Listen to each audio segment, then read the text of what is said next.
Do you ever feel like the practice you put in and the training you put in leads to expectations during competition instead of having it lead to confidence?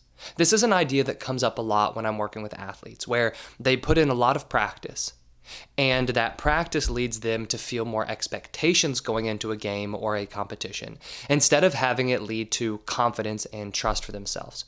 The reason that you practice as an athlete is to train and to improve, and it's to work on fine-tuning your mechanics and fine-tuning your skills. However, it's really interesting when we find this practice be the very thing that can lead to expectations and stress for you come game time. Now, it was pretty recently I was talking to a baseball player about this, and that's what has it on my mind, because he was talking to me about something that I admittedly felt when I played baseball. And that was this idea of hitting a lot in the batting cage throughout the week, which only led to him feeling like he needed to hit a certain way during a game, so then he put pressure on himself during a game. And then what he sees happen is that if he gets out during the game, so he has a bad at bat, then he ends up getting down on himself because he thinks, I'm putting in all this training and I'm still not getting the result during the game. And so the practice that he's putting in leads to expectations, and it leads to tension, and then also it can increase frustration for him as well. And so what he was telling me was that the past few weeks, what he's done is he's taken a little bit of a break from practice and a break from training. He's still going and hitting in the batting cage, but he's not doing it quite as much. And he's actually found this to be helpful for him during games, because when he gets to the game, he's not putting so much pressure on himself. He's allowing himself to just hit, and he ends up having more success. Now, the reason I felt like this was a parallel between what I had felt when I was playing baseball was because I used to have kind of a similar attitude where I felt like, if I stopped hitting for a little while, that allowed me to be free when I hit, and I ended up hitting well. So then I would think, well, does that mean I shouldn't be practicing as much? Now, every single high-level athlete that you think of, especially if they are extremely high-level athletes, they put in a lot of work. So I don't want you to think or assume that I'm leading this towards saying, don't work very hard. Don't put in the work. Just go out there and play and see what happens. That's not the approach that I'm taking, because you need to be able to train, and you need to train consistently, because that's how you increase levels and that's how you get better. But we want to make sure that we have a nice balance between training and confidence, instead of having this training lead to expectations for yourself. So what can you do if right now you do feel like, I'm putting in all this work, and because I'm putting in all this work, I feel it lead to expectations and stress during the game, instead of having it lead to confidence and allowing myself to play freely, falling back on the work that I've put in? Well, the first tip I do have for you is actually what the baseball player told me, which is to, maybe take a little bit of a break. Don't work so hard throughout the week. Maybe work, 50% of the amount that you're working right now, and see if that can help you free up a little bit of this stress during the games, right? Allow yourself to go out there and just play. Now, once again, remember, I'm not saying that this is a long-term solution, but in the short term, maybe take your foot off the gas a little bit. Take a little bit of a break from training so much, go to team practices, just see what kind of mechanics you have, right? And can you trust those mechanics that you have without trying to fine-tune them and stress about them? Because most of the time when you are experiencing this level of expectation and stress because of the work that you're putting in, it can then lead to ineffective practices. Because during practice, the frustration that you felt during the game because of the work that you put in will feed back into feeling like, okay, well, I need to work even harder. I need to fine-tune my mechanics even more, which can lead to overthinking. This is something I see a lot with baseball players, but I also see this a lot with other athletes, and especially golfers, where golfers are fine-tuning and fixating on the mechanics of their swing because they feel like, I've put in all this work, the work's still not working, so I have to fix something, and then they go back to trying to fine-tune, and once more that just leads to more stress going into your next game. So if you are experiencing this feeling of practice leading to expectations, maybe take a little bit of a break. Don't train so much in the short term. Now, the second tip that I have for you is to make sure that you remember why you are practicing. Now, this is a mindset shift that you have to work on making. So if you were to think about why you practice, what would your answer be? If your answer is to play well in my next game, that right there highlights where this pressure and where this expectation is coming from. You are practicing to play well in your next game. Therefore, this practice has to lead to success in the next game. Otherwise, the practice wasn't worth it.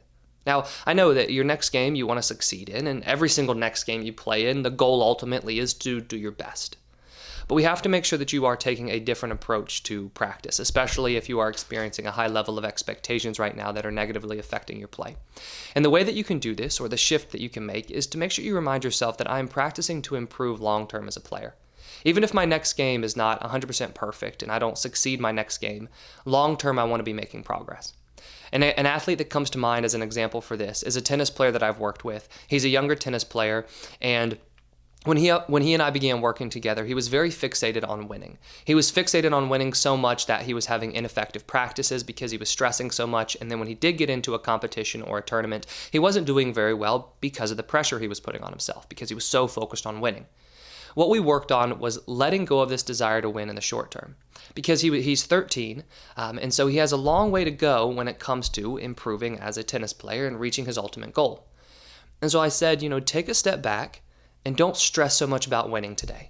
I know that you would like to win today, and I know that when you compete, you're always wanting to win, but take the pressure off of yourself of having to win today and focus instead on improving long-term, right? Your practices, what are you working on this week? How can you improve? During your games, are you getting a little bit better? Or during the matches, are you getting a little bit better each and every match, each and every tournament? If you're improving, that's all that matters right now. And so for yourself, if you're experiencing these expectations, make sure that you are practicing to improve long-term instead of practicing to succeed your next game. Because once again, this idea of practicing to succeed your next game is not doing much good right now. It's leading to expectations, it's leading to pressure, it's causing you to underperform. So tip number 1, make sure that you take a step back from the training if you need to. Tip number 2 is remember why you are practicing, why you are training. And then tip number 3 is when it comes to games, you have to remind yourself of the training that you've put in, and you have to remind yourself of that in a trusting sort of way. The ultimate goal, or the ultimate place to find yourself as an athlete, is in a position where you are able to let go during a game, trust your muscle memory, and play freely.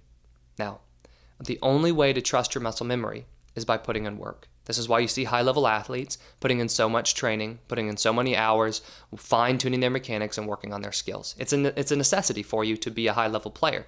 But it's a necessity for you if you know how to let go and just allow yourself to trust that muscle memory come competition time.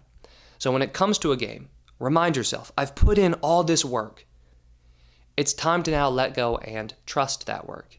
And this is where we can get into a little bit of a mind game with ourselves, because if you are not trusting the work that you put in, and you're putting pressure and expectations on yourselves, then you never know if the work you're putting in is truly helping, because you're never allowing yourself to play freely enough to allow those talents you've been working for to shine through. Because as long as you're putting this intense amount of pressure and all of these expectations on yourselves, you are suppressing the skills that you've been working on. So you got to let that go and say, this is game time. I've put the work in. I've done the drills. Now it's time to let go and trust my talent, right? Just let go, play freely. So once again, if you are experiencing this feeling of the practice you put in leading to expectations for yourself, we know that this needs to be shifted so that you can allow the practice you're putting in to lead to confidence and trust going into games. And most importantly, allow yourself to play freely during competition. The way you do this is, number 1, if you need to, maybe reduce the amount that you're practicing throughout the week to lower those expectations in the short term.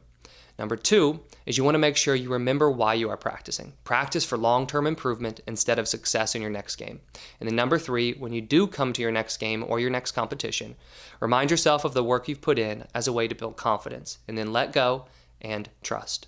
Because remember, the only way to know if the practice you are putting in and the work you're putting in is worth it is if you actually trust it during games. If you have any questions about this video, please let me know in the comments below.